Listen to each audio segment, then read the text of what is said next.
We went to high school together and never really talked or anything while I was in school because I was older than him. Later on in life, a few years down the road, we reconnected over Facebook and just kind of started talking there, and he got my phone number, and from there it just kind of spiraled into this relationship, and everything moved very fast, but it was all so good and happy and came so naturally. Just talking about all of the things that you want to talk about when you want to marry somebody, and talking about children and your future. And for me, it felt right, and it was good, and everything was perfect, picture perfect before that. I mean, in my eyes, but that's because I was seeing all the good, and everyone from the outside looking in was kind of seeing it from a different perspective.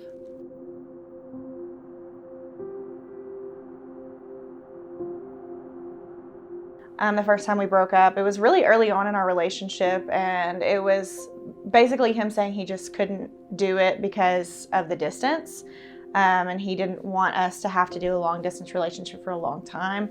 He was in Japan at that time, so he did a deployment. He got back from his deployment, and I think that's when things kind of started shifting. For me, I didn't really see it as anything other than normal relationship problems. Communication problems were going to come into play. I feel like that's normal in every kind of relationship, but it was more of like him accusing me of cheating on him and all of these things. And I thought, okay, well, that's because he's in the military. He's used to seeing that all the time. And I just kind of like bit the bullet and took what I had to make him realize, like, dude, I'm not doing that to you. Like, I could never do that.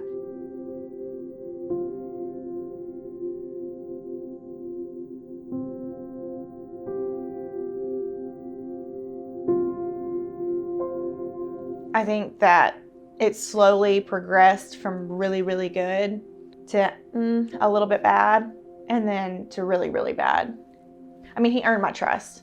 He earned my dedication to him, and I say he earned it. He tricked me into it, really. I mean, the whole relationship was a lie and false, and so he basically tricked me into falling in love with him and created this whole relationship so he could get me comfortable and he could get me to depend on him and all these things.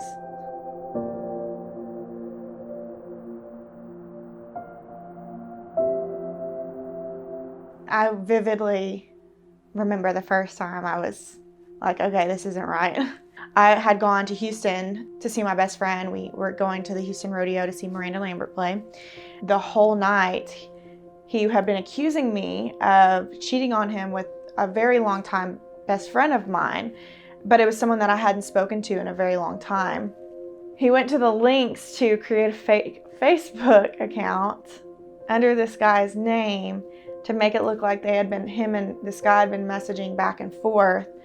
And I was just, when he sent me the screenshots, I was like, this is not my friend. Like, he wouldn't make up a lie like this at all, because he was basically agreeing that it happened. And I was like, he wouldn't do that, because that not only tarnishes his character, but it tarnishes mine. And I know that he cares enough about me as a friend to never do that. And so I messaged him and said, why are you saying these things? I don't understand. And he's like, Haley, I didn't say that. That's not even my Facebook.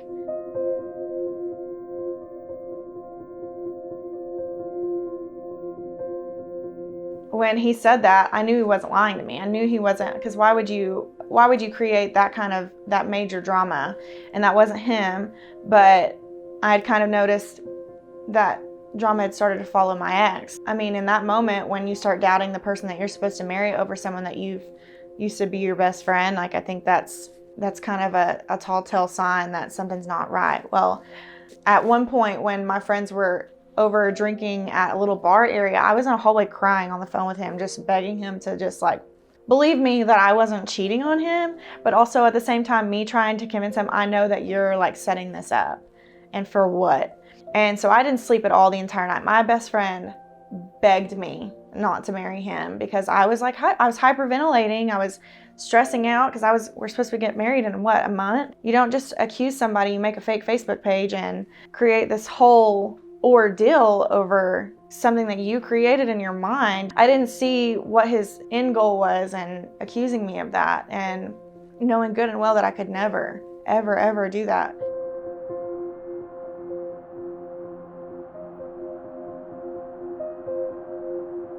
My communication was, I was always telling him where I was going, when I was leaving, sending him pictures of all of these things and Snapchats and whatever he needed to feel reassured, even though I wasn't getting that in return. But I think at that moment was when I first started to realize that things were shifting and something was seriously wrong.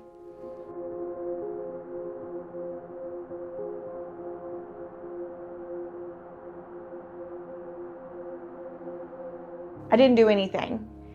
But if I just tell this dude I did it, he'll leave me alone about it, because it was a constant subject that was being brought up. And it was him always saying, I have proof, but could never give me the so-called proof.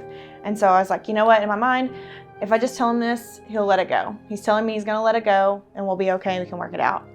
And so I just was like, okay, fine, I did it. And it just spiraled into this, okay, well, I know you did it with someone else too. And over and over and over again, finally to the point where I just broke down and I was like, I cannot marry you. I'm sitting here saying that I did something that I never ever could in my life imagine doing to someone that I love. And I'm compromising my self-worth and who I am as a person to make you happy because you're accusing me of something you know I didn't do. And so I canceled the wedding. We called everything off. We sent out letters. We canceled literally everything in a matter of 2 days.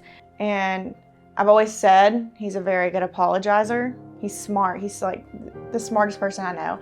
But he knows how to apologize and he knows how to work me, because I am a very emotional person and I cling to an emotional attachment to somebody. And so we got back together. He moved back home, and we sat down with my parents and told them we were still going to get married, and that was devastating for them, and I could see it in their eyes, but they knew I was going to do it no matter what, and so they did their best to support me.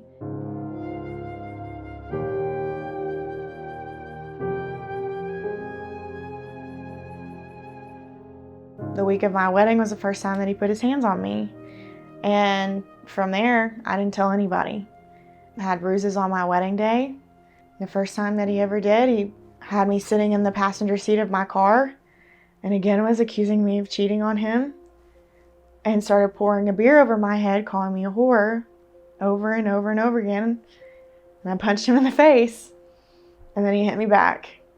To him, I started the violence because I hit him first, but I was trapped in my car with a guy pouring a beer over my head, calling me these awful names. And so what else was I supposed to do?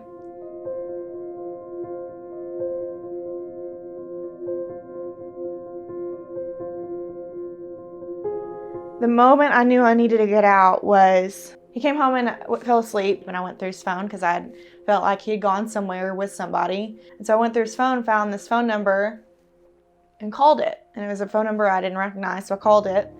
And it was a girl that picked up. Why is your number in my husband's phone? Why has he been calling you? And she was like, husband? What are you talking about? And I said, I'm his wife. Woke him up while I was on the phone with her and said, who is this? And was obviously hysterical about it. And he went into a drunken rage because he was still drunk. Excuse my language, but beat the absolute shit out of me to where I had to have eye surgery a week later. That night, he nearly killed me. So all of this time, he's telling me, I know you're cheating on me, but he's deflecting what he's been doing. You got in a drunken rage and you physically hurt me, put me in a chokehold, dragged me up the stairs by my hair because you cheated on me and I caught you.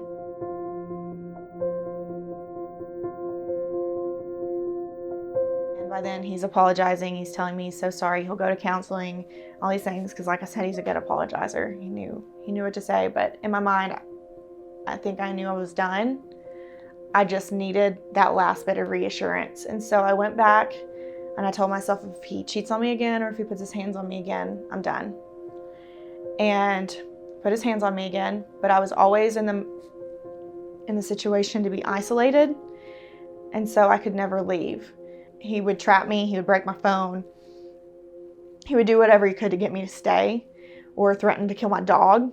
One night, he fell asleep drunk, and I just had this weird feeling that I just needed to check his phone, and found his Tinder account. I screenshot everything, and I knew in that moment, this is my chance. Got up the next day, went to school early, made him think that nothing was wrong, and waited till he went back to work, and I called him. I said, we need to talk. And he said, okay, what about? Or I said that I knew he cheated on me, and he's like, we're not doing this again. I didn't cheat on you, blah, blah, blah. So I sent him all the screenshots, and he's silent. I said, okay, what we're gonna do is you're gonna go to the house and you're gonna get your stuff, and you're not gonna leave because I'm staying there. And I'm gonna drive to Base Legal, and I'm gonna file a divorce, and I'm leaving you.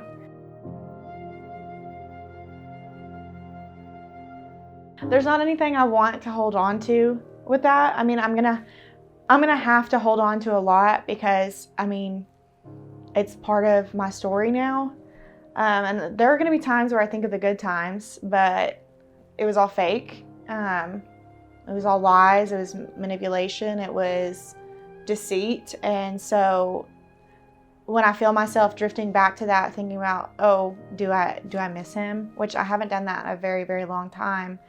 I have to, I quickly remind myself, no, you don't miss him because you didn't know him. You didn't, not in those good moments, you didn't. In the bad moments, you knew him because that's who he really was. Have you told your parents up to this point everything that has happened? That was the hardest thing because I wanted to protect them from so much, I feel like, because they're such good people and they raised me to not stand up for a lot, and I didn't. I've always said I never didn't fight back or fight for myself. I know it made things worse in the moment a lot of the time, but telling them was a big part of my healing process, and I didn't tell them for a long time because I wanted to shield them from so much bad. I didn't want my dad to feel like he had to protect me in that kind of way. Finally told them everything. They understood a lot more, and they got it. Just trying to do the best that I can to help other people and do better every day for myself. I think that also made them proud.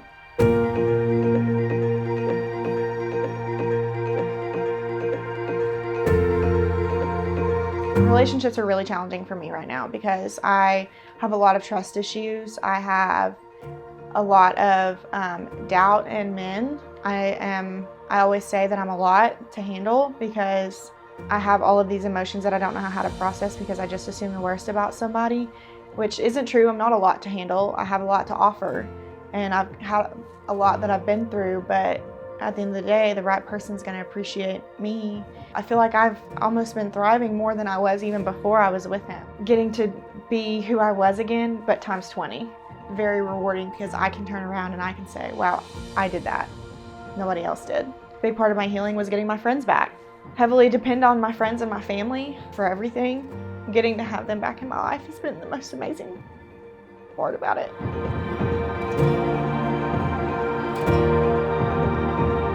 Don't give up.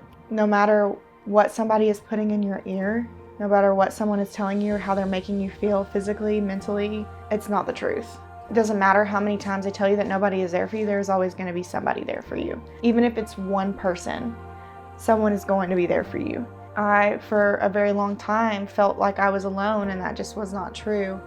It was proven when I finally stood up for myself and had enough, and everybody was there. So don't give up. Talk to whoever you can. I know it's scary, and I know it's hard, but there is going to be someone out there that is going to help you no matter what.